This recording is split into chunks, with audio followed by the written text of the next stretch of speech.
The Denver Broncos have their next head coach in place as Nathaniel Hackett will lead the team in 2022. We take a look at the overall impact, what the signing means for the Broncos organization going forward, not to mention, does this mean that Aaron Rodgers is coming to Denver? We talk about why that is not necessarily the case. Plus, what does the coaching staff potentially look like at offensive coordinator and defense coordinator? We have some candidate names for you to keep an eye on. You get that and much more in today's brand new episode, Emergency Podcast, Locked on Broncos. You are Locked on Broncos, your daily Denver Broncos podcast. Part of the Locked on Podcast Network. Your team every day. What's up, Broncos country? Welcome back into a brand new episode, Locked on Broncos, your daily Denver Broncos podcast here on the Locked on NFL Network, your team every day. The Denver Broncos have their brand new head coach as Nathaniel Hackett will lead the charge here in 2022 from the South Stands to the end zone. I'm your host, as always, Cody Roark, joined alongside by my co-host, Sayre Bedinger. Both of us, we cover the Denver Broncos for the Locked on Network and 9 News. You can get this podcast free and available everywhere you get your podcast. You can also watch us here on YouTube. Hit that subscribe button, turn on notifications so you never miss out on all the action. And thank you, Broncos country, for making us your first listen of the day. Sayre, my friend, look, hey, George Payton throwing us a little bit of a curveball here Thursday morning of recording this emergency podcast. I wake up at 5:30. My alarm goes off. I check a notification. It says that the Broncos have hired Nathaniel Hackett. I'm like, George, you had to do this while we're sleeping. But now, hey, look, the Broncos, they have their guy in place. And Sayre, I know you were looking forward to him potentially being the guy. Now he is. I'm stoked about it, Cody. I really am. I've been looking at my phone kind of in the morning, checking to see. I always have some type of notifications on my phone every morning when I wake up, and I'm always just like glossy-eyed, just like looking for excited stuff in my texts and stuff. And this morning, of course, I wake up and here's all these people texting me like, oh my gosh, like everybody's so pumped. And I'm excited too, man. I feel like Broncos country should be excited. Like, I can't wait to see what, a little bit into the interview process. Like we talked about on a previous episode, we get to see behind the Broncos about this. We'll get to hear from Nathaniel Hackett probably sometime very soon. So I just can't wait to see and hear more about what his vision is for the team. I'm excited to get started. And I think, going back to what we talked about back in December, Cody, this is the best move, in my opinion, for the Broncos quarterback position for the foreseeable future, right? I mean, he signed only a 4-year deal according to what's been reported out there. And I say only 4 years, but that's plenty of time to turn things around. So I think we're going to get to see some good stuff, and I'm excited. I'm really pumped, and I think Broncos country should be too. Some interesting news and notes here as it pertains to the whole process here for Hackett being hired as the next Broncos head coach. He's the first offensive-centric coach that has been hired to lead the team since Gary Kubiak. Hackett, he had an interview that was lined up with the Jacksonville Jaguars that was slated for today, Sayre, and that prompted the Broncos to swoop in and increase their kind of pull and reach on contract negotiation and say, hey, we want you. They made the offer to him. And some of this stuff was even being ironed out on Monday, but obviously that's a process that kind of plays out in terms of compensation there. Monday's second visit, it included a tour of the team facility where he was able to go around and meet various departments. So that's a little bit, I don't think you normally get that in a second round interview. I mean, I could be completely mistaken here, but maybe that was something that, everyone kind of missed, even, myself included on that. But what might the offense look like? I think that is a question that many Broncos fans have. But when you go back on history of Hackett as an OC, you go back to the Buffalo Bills in 2013, they had the number 2 rushing attack in the NFL. And in 2017, the Jacksonville Jaguars, they had the number 1 rushing attack in the NFL. They went to an AFC championship game. Part of me feels like, yes, while quarterback will be super important for Nathaniel Hackett, I think that the Broncos' emphasis that we will see for them is going to be running the football. I mean, that's what we even seen with the Green Bay Packers. They have Aaron Jones and they have A.J. Dillon. I imagine now that running the football is going to be super important, but it's not going to be an emphasis on just running the football. It's going to be running the football to set up the pass. And maybe there's balance. I'm not sure, but I think if history tells us anything, this might be an early indication of what we might get from this Broncos new head coach. I think you're absolutely spot on about that. And you can't help but wonder if Melvin Gordon is doing a little bit of dancing a jig today, thinking that, hey, I see that, and so maybe they'll bring me back and make me a higher priority now. So I think obviously there's balance. I was listening to Good Morning Football this morning, and Peter Schrager brought up a great note. Obviously, Hackett is a coach's kid. So he grew up around the game, and he comes from a West Coast style and background, but obviously being with Matt LaFleur the past few years, Matt LaFleur comes from the Shanahan-McVay coaching tree. So there's a little bit of a mixture of both. And I think people have pointed this out, and it's important to know this. He's not just riding the coattails of Aaron Rodgers. Like, they've been working in a really great symbiotic relationship between he and Matt LaFleur and obviously Hackett. Those three have been working together really well, doing a great job of collaborating and creating an offense that you watch the film and you see a sustainable type of offense for any team. You insert quarterback here. Obviously, Jordan Love has his own growing pains as a young quarterback, and of course you would rather have somebody with experience who sees the whole field extremely well. But I do think, obviously, people want to judge him based on his Buffalo days or just his Jacksonville days. But 5 years is a long time in the NFL, Yeah. Cody, and that's a long time for somebody to be adapting, for somebody to be growing, somebody to be building their portfolio. Obviously, Nathaniel Hackett has been doing that over the last 5 years, and I think that should give Broncos country some confidence. Don't judge Nathaniel Hackett as what he's going to be as a Broncos head coach based on what he did with the Jaguars or with Jordan Love as a replacement quarterback for Aaron Rodgers this past year. The offense that they run in Green Bay is very successful for reasons beyond just number 12. Yeah, and an interesting note as well, Peter Bukowski hosts a Locked On Packers podcast. You're going to hear an excerpt from him on tomorrow's episode, Locked On Broncos, ladies and gentlemen. But he talked to me about what Nathaniel Hackett did in 2020, that while even though Matt LaFleur calls the plays, Nathaniel Hackett was responsible for the red zone offense, which in 2020 was one of the best red zone offenses in NFL history. So where have the Broncos struggled? In the red zone on the offensive side of the ball, not to mention he's helped guide the Packers to the number one offense as well in 2020. Also, I think an interesting note that, not many people are talking about here, Sayre, when it comes to a guy like Nathaniel Hackett. Last year, during a hiring process for the Atlanta Falcons, Hackett was maybe considered for a job there. Aaron Rodgers called the Atlanta Falcons organization and said, hey, if you want to be good, you need to call and you need to hire this guy as your next head coach. They didn't do that. And obviously now he's the head coach for the Denver Broncos here in 2022.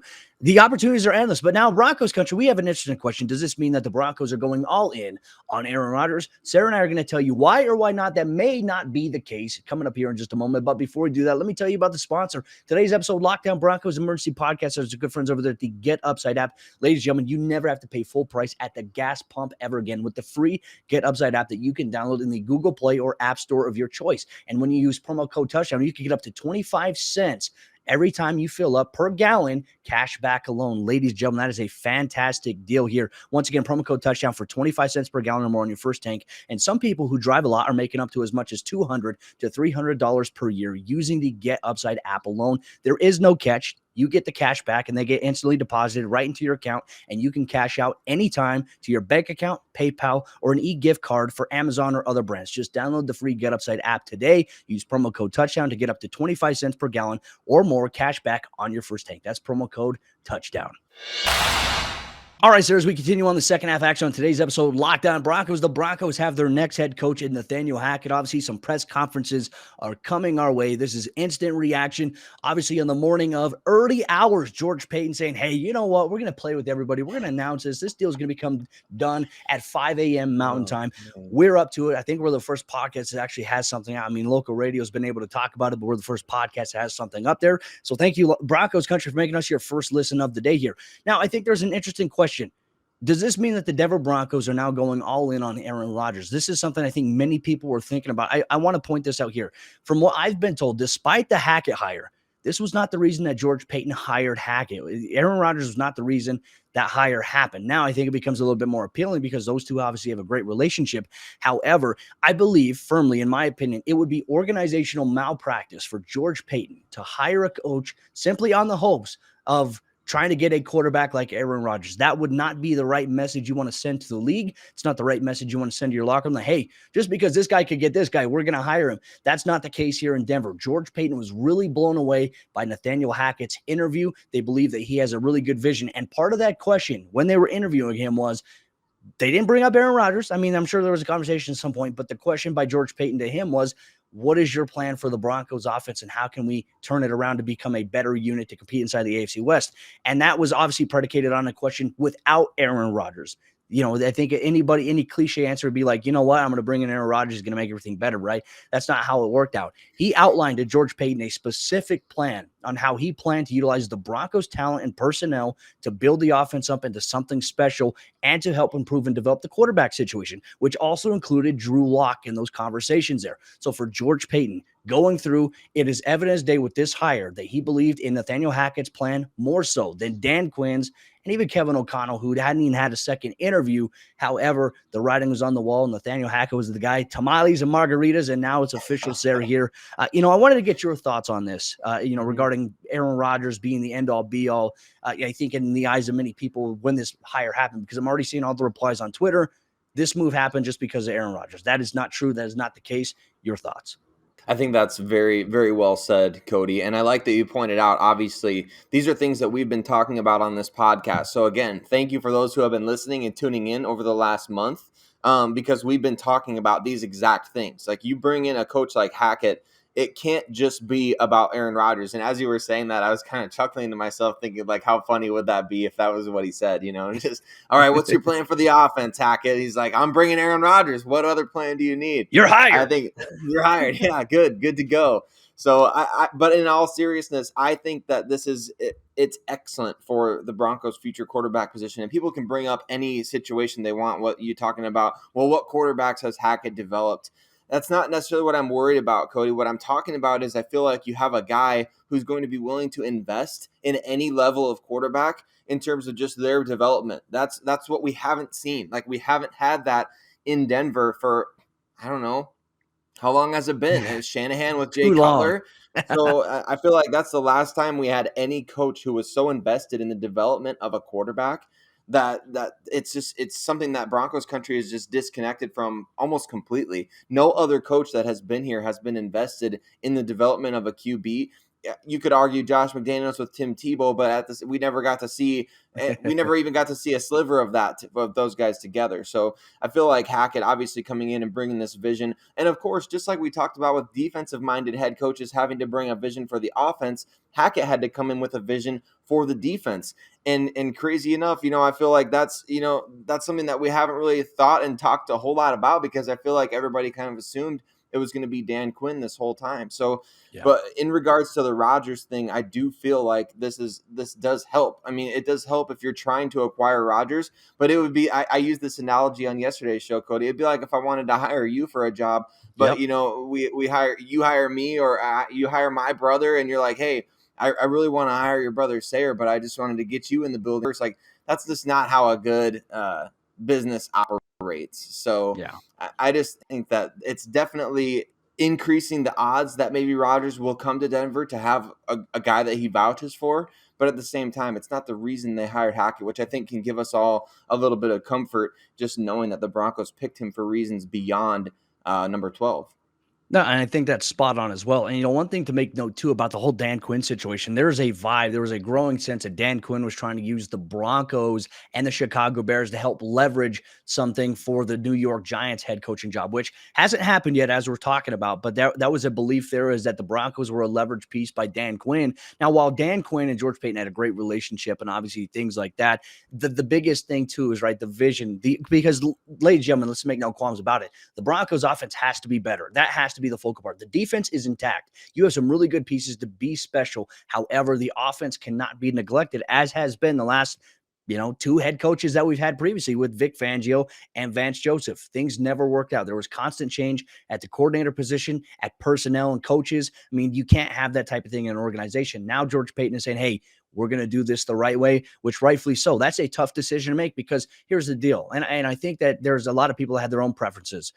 Like, for example, yesterday I said, I like Kevin O'Connell, but you know what? I'm excited about this Nathaniel Hackett move because of the fact that he does have this emphasis on player development, which when George Paton came in as GM, you know what it was? We want to develop our players. We want to draft guys and hopefully get them the second contract. We want to bring in people to compete and help make our football team better, but we want to build the Broncos the right way. So, man, I tell you what, I am so stoked, Sayre, for that behind the Broncos coaching search to be able to get some insight as to why this deal got signed, sealed, and delivered. But the Denver Broncos, ladies and gentlemen, have a brand new head coach.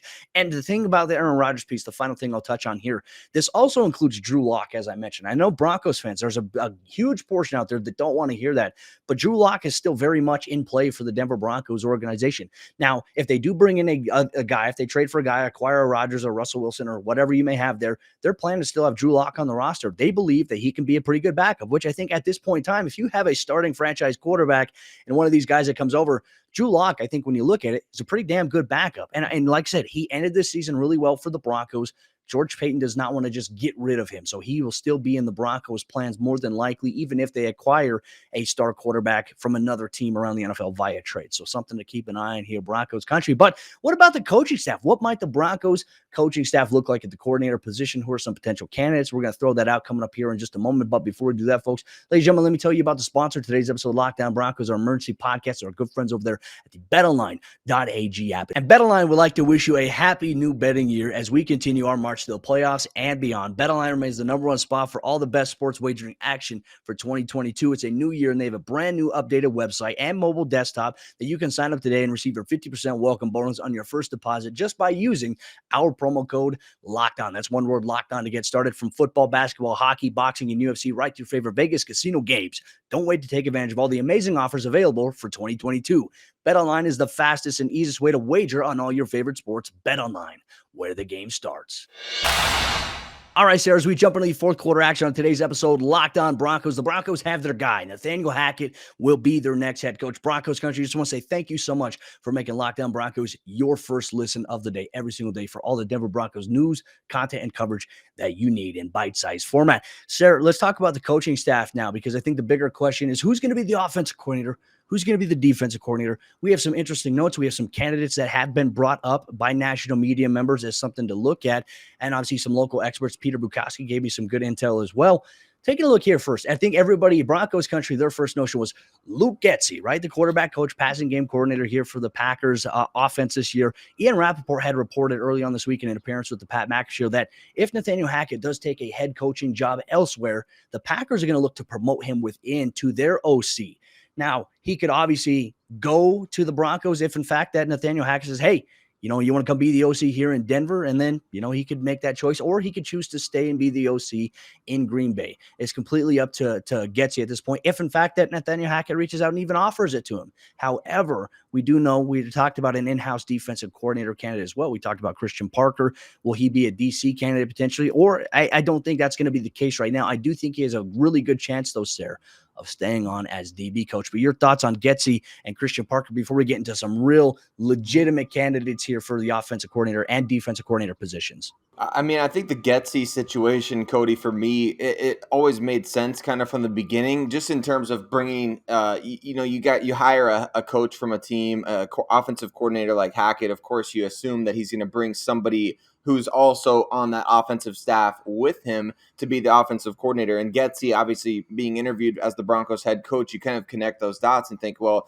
here's X and Y. Let's just wait for Z to happen, right? So I think it makes sense on paper, but at the same time, if you're the Green Bay Packers and if you're you're Nathaniel Hackett, I think everybody in this situation wants everybody to ultimately succeed as best they possibly can. And we can't forget Jordan Love and all this, Cody. If the Packers do trade Aaron Rodgers, as he's kind of wanted for almost a year now that we know of, or maybe longer, if they do trade him, who was the coach that they brought on as quarterbacks coach the year they drafted Jordan Love out of Utah State? I mean, I feel like that's definitely something that has to be considered. Actually, it was the year before, I believe. So they brought in, obviously, Getsy in 2019, and he became the quarterbacks coach for Jordan Love. You got to have some type of continuity for Jordan Love to see him succeed. And, of course, Matt LaFleur is not going anywhere. But at the same time, you keep his positional coach and keep some continuity for him there just in case. So I think that that option is appealing for the fact that we interviewed him as head coach.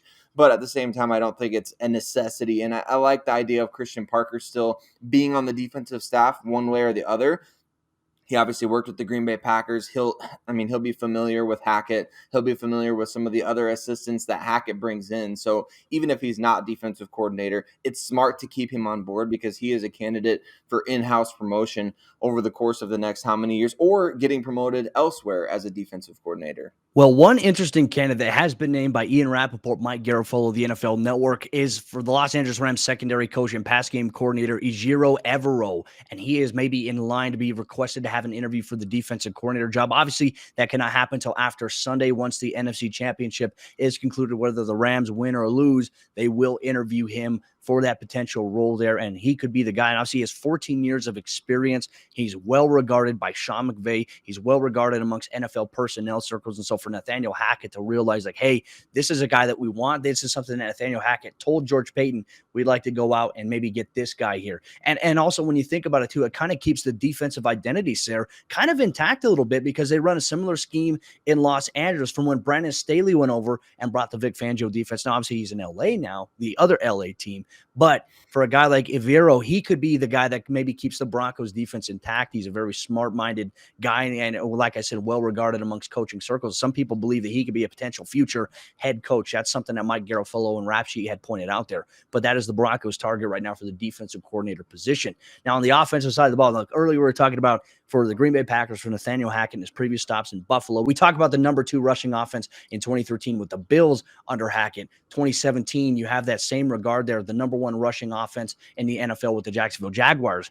Well, the target for the Broncos offensive coordinator position as it stands right now, according to Rap Sheet, is Adam Stenavich. And this is something that Peter Bukowski told me as well. He's the Packers offensive line coach, and he's also the run game coordinator. So, a heavy emphasis maybe on the run to set up the pass. I think it's kind of easy to draw our conclusions from that based on what we've seen from Green Bay. Now, I think, we have to ask the question now, Sarah. What does it mean for guys like Mike Munchak? What does it mean for other offensive coaches on the staff? Because now in the next week or so, maybe in the next couple of days, we're going to start finding out which of the coaches that were on the staff last year are going to depart and be looking for jobs with other teams there. No word yet on special teams coordinator, but your thoughts on Evero or Stenavich at this point? Yeah, I guess to start off with Evero, or Evero, however you say his last name, I'm excited to get to know more about him. Of course, this morning is kind of the first that we're really hearing a ton about him. But what we are hearing is that he was a runner-up for the Packers defensive coordinator job last year, which is interesting and worth noting. Also, college teammates with Nathaniel Hackett. So, of course, in the NFL, it's all about who do you know. So they were teammates at UC Davis back in the day, and obviously – one of the coolest things I think Broncos fans will be excited about with this potential defensive coordinator hire, the fact that he's worked for both Wade Phillips and Brandon Staley. So he comes from a pretty impressive tree of defensive coaches there and guys that he's been able to learn from. So obviously, it seems like he's ready. If he's a defensive passing game coordinator, which I think it's interesting, we're getting so many of these different specialties nowadays where it's not just defensive coordinator, it's like defensive backs and passing game coordinator. I love it. I absolutely love it. So I think that's an exciting potential hire. Also, a guy who's under 40, I believe. So you like to see these younger hires. And then offensively, Stenavich, I mean, that just sounds like an offensive lineman's name, man. It sounds like he played at Wisconsin or something like that. So I think that obviously you're looking at getting some familiarity in the building for Hackett, guys that he knows he can work with, which that's the most important thing, right? You want to have unity on your coaching staff. You want to know that you can work with all these different types of guys. You almost feel like Vic Fangio with the hires that he made. He brought in guys who had NFL experience, but he didn't necessarily have any coaching experience with these guys. So it's like the dynamic in a workplace like that just strikes me as very odd. You have no relationship with each other, and everybody kind of likes to do their own thing. In this case, I feel like you're going to get a more symbiotic working relationship where Hackett has different guys who, we talk about him as maybe like the real life Ted Lasso, right? So you have good cop in Nathaniel Hackett. Which one of these guys is going to be your bad cop? Who's going to be the tough SOB that the players just don't want to screw up in front of? I feel like he's got to bring somebody in like that. So, but I think it's exciting from that vantage point. You're bringing in guys that he knows he could work well with. That's exciting to me. I'm eager to see how players feel about it as well. I mean, honestly, once the press conference happens, anytime there's a press conference, the players, they show up and they sit at the podium where the media is at and they watch the interview and they go and they chat. I mean, For a lot of these guys, especially the guys maybe on expiring deals, they want to audition in a sense, right? They want to make a strong first impression on Hackett. But as you mentioned, the real life Ted Lasso, so well loved by his players. Nathaniel Hackett is very highly regarded by players that have been coached by him. So I'm excited about this, Sayre. Look, this is a new step for the Denver Broncos. Obviously, a lot of things still need to be addressed. Ladies and gentlemen, what does the future look like for the team at the quarterback position? You have ownership coming up. Free agencies also coming up. But you know what? Sayre Bedinger and myself, we have you covered every single day here at the Locked On Broncos podcast all year long, because for the true fan, there is never an off season. Well, Sayre and I, we're going to be back tomorrow with a brand new episode of Locked On Broncos. We're going to have some insight from Peter Bukowski, host of the Locked On Packers podcast. We're going to take a look at some of the other intel we get on Nathaniel Hackett as the day progresses. Ladies and gentlemen, you're going to get that and much more on tomorrow's episode of Locked On Broncos, plus a special preview of AFC, NFC Championship weekend from our local experts here on the Locked On Podcast Network.